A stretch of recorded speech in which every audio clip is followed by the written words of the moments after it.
KGF chapter 3 feet की कहानी वहीं से शुरू होता है जहां KGF चैप्टर 2 फीट खत्म हुई थी। रॉकी यश, जिसने KGF कोलार गोल्ड फील्ड्स पर राज किया, अब अंतर्राष्ट्रीय ताकतों के रडार पर है। अमेरिका, इंडोनेशिया और भारत की एजेंसियां अब रॉकी को ढूंढ रही हैं, क्योंकि उसने समुद्र में सोने का खजाना ले जाकर सबको चौंका दिया था। रॉकी का गोल्ड माइन साम्राज्य और भी बड़ा होता जा रहा है, लेकिन अब उसे कई बड़ी ताकतों से चुनौती मिलेगी।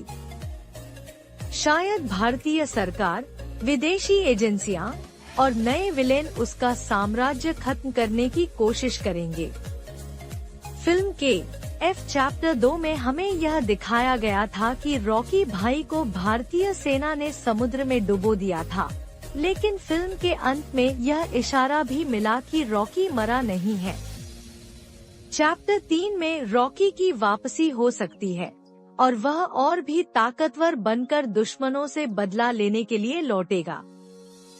रमिका सेन, इंडिया की प्रधानमंत्री, के पास रॉकी से जुड़ी कोई गुप्त जानकारी है, जो शायद आने वाली कहानी में बड़ा मोड़ लाए। KGF 3 फीट में कुछ नए विलेन और ताकतवर दुश्मन रॉकी के सामने आ सकते हैं, जो न केवल KGF पर कब्जा चाहते हैं, बल्कि रॉकी की सत्ता को भी चुनौती देंगे। रॉकी की मां से किया गया वादा, उसका बचपन और उसकी मानसिक स्थिति, ये सब चीजें भी गहराई से दिख सकती हैं। पहले 2 भागों की तरह ही इस फिल्म में भी जबरदस्त एक्शन, भव्य सिनेमैटोग्राफी और स्टाइलिश डायलॉग्स की भरमार होगी। यश, रॉकी भाई एक बार फिर दमदार और करिश्माई रोल में दिखेंगे, जो फैंस को बेहद पसंद आएगा। निर्देशन, प्रशांत नील का निर्देशन फिर से ग्रिपिंग और सिनेमैटिकली शानदार होगा।